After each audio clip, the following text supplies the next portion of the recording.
Heyo everybody, Haku here with my live reaction to read through for Omniscient Reader or Omniscient Reader's Viewpoint, chapter 300.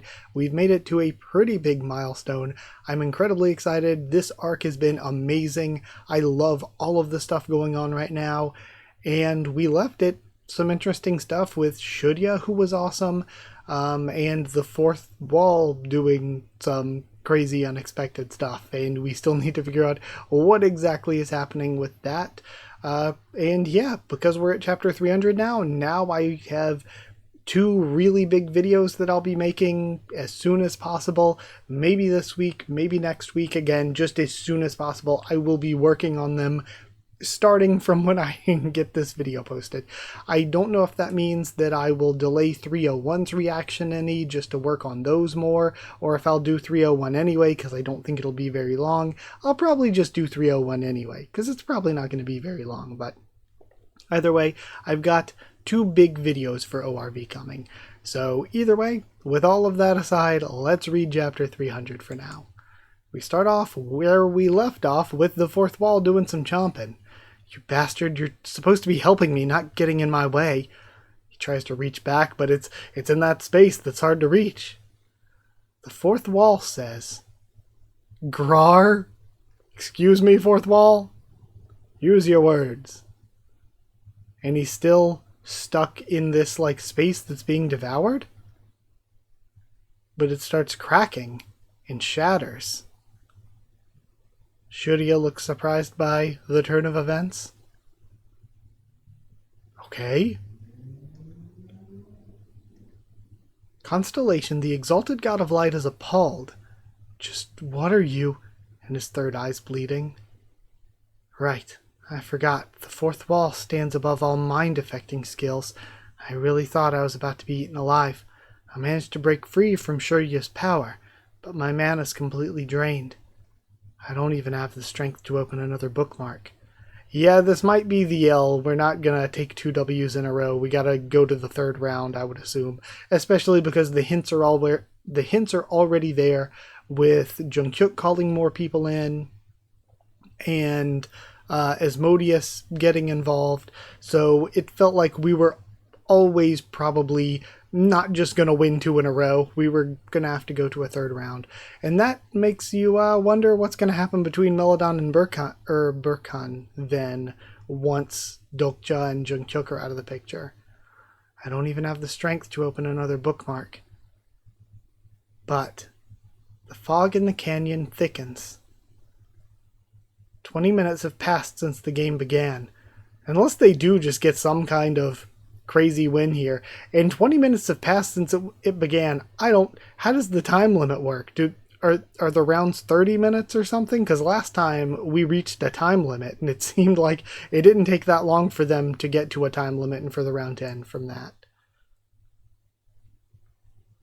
We have this dragon awakening, because this is a thing you see in MOBAs a lot, where there's the one creature you can't get to until like 15 or 20 minutes in. And then defeating it gives you like a big buff that you use to wipe the enemy team and sort of finish the game off. Unless, you know, things go all crazy or whatever. So maybe that's what's going on here. But we didn't get into any of this in the first round. Whatever it is, we see reactions from, I guess those are the Papyrus members? Since one is like a heron or crane or whatever. And I'm not even sure what the other is. And now a rush that looks like the dragon coming out. Again, why was this not a thing in the first round? Everyone's reacting to it rampaging. And it provides enough distraction for Dokja to try to escape. Phew, took you long enough. Apocalypse Imugi, yeah, that was mentioned before. Okay, it roars, and we get our title splash here. Omniscient Reader, episode 300, chapter 50, Dokja Story, part 2. Helper monster bird of the Nile River has been killed by the Apocalypse Imugi. Okay, that is pretty graphic. We have a bunch of grunting and yelling as it rampages. Everyone fall back. Then Melodon's calling everyone back. I feel like Shuri is really interesting here. How they mentioned, I think it was Persephone mentioning how he's like such a highly rated, like he's literally a god. He's such a highly rated constellation, and yet he's taking part in this. Such a vile scheme you've devised, but you shall not walk away unscathed. Okay. The plan worked out. Melodon and Burkhan took severe damage, and the tide of the game which had been against us is now nearly evened out. It breathes a fire blast. It's coming in toward Dokja, though. If only I had just a little more strength left. A new helper's been summoned to the game. And then he looks, and we see a steel shield. We see an army uniform. Hold on, I got goosebumps. Constellation Master of Steel is looking at you. And this would make sense. Okay, this is so exciting to have Hyunsung here. But it makes sense. Like I mentioned before, it would have been super exciting for the people Jung Hyuk called in to be his master and Kyrgios, but they might be a little too OP, and we just had them. They're doing something else. But like, this is somebody who traveled with him and was on his team a bunch, and who we knew from his last round. So of course this makes sense for it to be somebody that Jung Hyuk would call. Republic of Korea Anti-Monster Special Operations Command, Lieutenant. And then a new helper's been summoned to the game. Mister. Oh, that's the freaking, the Chimera Dragon. I don't know if it has a name. And we see current Yusung. I like her outfit. And then Sangha. So I wonder if the three that were sitting the bench last time get replaced by Hyunsung, Sangha, and Yusung. Hyunsung, get Dokja out of there. And we have Sangha. Yusung, use your breath attack from a distance. Keep it up until Hyunsung's clear. And we have the dragon fighting the Mugi. Constellation Master of Steel is granted a vast amount of plausibility to his incarnation. Okay, Master of Steel coming in extra clutch with the relationship with Hyunsung here. Constellation Lover of the Abandoned Labyrinth supports her incarnation. Constellation Master of Skywalking cheers on his incarnation. Okay, so Lover of the Abandoned Labyrinth is Sangha's. Does this mean that Master of Skywalking is also Sangha's? Because she has, like, she's not contracted to one, she's contracted to the Nebula of Olympus. So she just gets multiple Olympus powers. Because we've heard Master of Skywalking before, but I'm not 100%.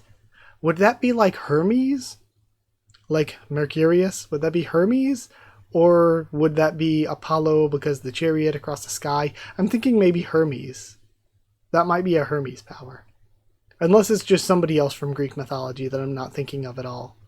Ariadne is who I meant before. Did I say Arachne? Or did I say Ariadne wrong? But Dokja's being carried out of there by Hyunsung. Hyunsung, just stay still, Dokja. You really don't have to do this. I can move on my own now. Dokja, have you ever thrown a grenade? A grenade? There are 3 steps to using a grenade. First, you remove the safety clip. Then you pull the pin. Finally, you throw it. Yeah, I know. I've thrown grenades back in boot camp. Then you must know how important the safety pin is. I once lost one. Didn't you lose a shell casing last time? Your whole unit must have been in chaos. Yeah, it was. You must have gotten into a lot of trouble. I did. See, I was wondering, since he changed it up this time, I was wondering, is this a literal true story? Or is this just Hyun Sung's way of expressing his feelings. And he lets Dokja down. Hyun Sung? Yes. Thank you for showing up. He tears up. And it is pretty funny how the sort of original trio with him, kind of, was Hyun Sung, Sang-an, Gil Young, but Gil Young has just kind of been replaced with the superior Gil Young, Hyun Sung. That is kind of funny. And we have congratulations on the 300th episode of Omniscient Reader. Very cute. And another congratulations, so this must be by different manhwa artists. Because this happens a lot for manga and stuff. We have an illustration for Prisoner of the Golden Headband. And another congratulations. We have a really good-looking Jungkook. We have one of Demon King Dokja. We have one of BU, B Young, Youngie, and Dokgak. That's funny. I'm loving these. Oh, that one's cute. With the birthday cake and BU and Dokja. I love that one. And that one's actually by Sleepy C, who I think is the original creator, right? Or maybe that's just the person in charge of the adaptation here. The manhwa adaptation. But I love that. That's maybe my favorite one. Then Happy Lunar New Year. We have another one from Sleepy C. With the little Dokubi versions of Dokja and Junghyuk. So cute. That was adorable. And I kind of forgot. I was describing all of these as I was looking at them so much because I was thinking of... I didn't remember that you all could actually see what I was reading. I was like so invested I didn't remember that you all could see it. Like it was a manga. But yeah, this is my favorite one. This one got me kind of emotional. So I will leave it here as I say thank you for watching. This was an amazing 300 chapters. I have loved ORV and my love for it started slow. I started off thinking that it was good. I thought it was good from the beginning. But at first I thought it was just good. And then it got better and better, and I felt like we spent forever in those subway tunnels, and I was like, this is really good, but I'm sick of being in these subway tunnels. But even then, we got stuff like the cinema dungeon, and once we got out of the tunnels, it was immediately into some crazy good stuff. But then once everybody got separated that first time, and we got this really deep look into Dokja's character, and Dokja spending time with Soo-young, who I think is one of his best relationships character-wise, the most interesting stuff with the two of them, and then spending time with Junghyuk, and again, the most interesting stuff is Dokja and Junghyuk, one of the best relationships. Junghyuk is one of my absolute favorite characters, if not my absolute favorite character. So all of that's amazing, and we go from that into just a great arc after a great arc after a great arc, all leading up into chapter 220, and like I said before, I think maybe my reactions to it my first time reading it just didn't give it the credit it deserved compared to rereading it and how much chapter 220 and the build up to that just completely nailed me emotionally, and I thought it was incredible. And then you think that's like a big climax. It seems like the first part of the story is kind of done at that point. It feels like once the throne's destroyed and everybody gets separated, that's kind of like prologue done. And then we get into like this brand new part of the story, and it's like that's kind of like part one. And then we end with 220, and that feels like, you know, part one or part two, however you want to look at it, of the story is done. And we get thrown into something completely different again. Everybody's separated again. Dokja separated again. And we go into the demon world stuff. And it's like, how does the story just keep getting better and better? And all of the stuff since going to the demon world and then into the wuxia world and back to the demon world, it has been incredible. It's been so good. Like, Omniscient Reader started off as something that I liked from the beginning, but my love for it has just grown deeper every time I read, the more and more I do. And like I just said, these past couple months, I've just gone through rereading the entire series, taking notes. And after rereading, I love all of the characters even more. I love the story even more. So yeah, I am incredibly excited to see what goes on from here. I'm excited to make these 2 larger long form videos for ORV. And yeah, I guess just wait for those. Those will be coming in the next week or 2. And then 301, I probably won't wait on. I'll probably just do a reaction when it comes out like usual. But we'll see if it gets pushed back at all, depending on how hard I'm working on those other videos, how long they're taking. But either way, thank you for being here. Thank you for watching. Like if you did like the video, comment down there to tell me what you thought of this chapter, my thoughts and reaction, but just thoughts in general, I guess. If you want to help support the channel by sharing around or dropping a super thanks, it's really, really appreciated. If you want to subscribe, that's also very, very appreciated. If you want to help support the channel while also getting your name at the end of videos and getting One Piece Bingo a bit early, you can hit join down below to become a member. Go to patreon.com/HakuOfTheTubes, or a link will be in the description to become a patron. Thank you so much to people who are already members and patrons, to chosen regulars Evan Holly and Bertie Wooster, Magical Girls Dee Bannon and Maru, Sheridan Student, David Langstaff, Slayer Candidates, SG and Stan Cedar, and Pure Elements, Pater Deal, and Elsa the Storyteller. I actually made an updated version of this earlier. I think SG and Bertie Wooster have both gone up crowns, but other than that, it's basically the same. I just forgot to go into OBS and change this to the updated version before recording. So I am a little bit sorry about that, but next time I record, I will have updated it. But yeah, either way, thank you so much for being here, for watching, for supporting. Thank you, and I'll see you all next time.